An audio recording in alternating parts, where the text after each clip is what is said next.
शिवसेना ठाकरे गटाच्या वतीने आज येवला बाजार समितीच्या आवारामध्ये या ठिकाणी शेतकरी मेळावा आणि स्वाभिमानी सभेचं आयोजन करण्यात आलेलं आहे।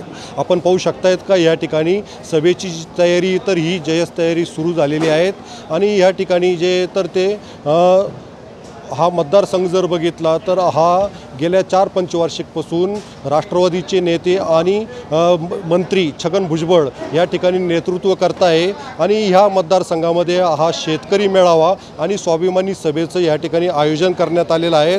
या ठिकाणी युवा नेते आदित्य ठाकरे जे आहे तर ते कशा पद्धतीने त्यांच्यावर हल्लाबोल करत आहे तर ह्याकडे जे आहे तर शेतकऱ्यांचं शिवसैनिकांचं लक्ष लागलेलं आहे, कारण की राष्ट्रवादी पक्ष जो आहे तर तो हा महायुतीचा घटक असल्या कारणाने या ठिकाणी जे तर महाविकास आघाडीचा जो उमेदवार आहे तर तो या ठिकाणी असणार आहे।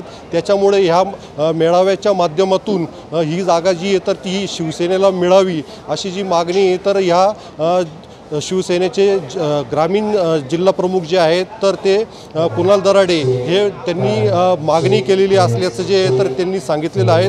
त्याच्यामुळे ही जागा शिवसेनेला सुटेल का याकडे सुद्धा आता शिवसैनिकांचं लक्ष लागलेलं आहे। उमेश पारीख, TV9 मराठी, येवला, नाशिक।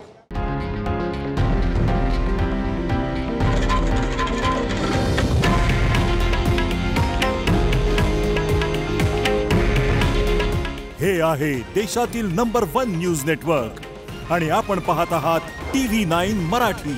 काळजी तुमची, हित महाराष्ट्राचं।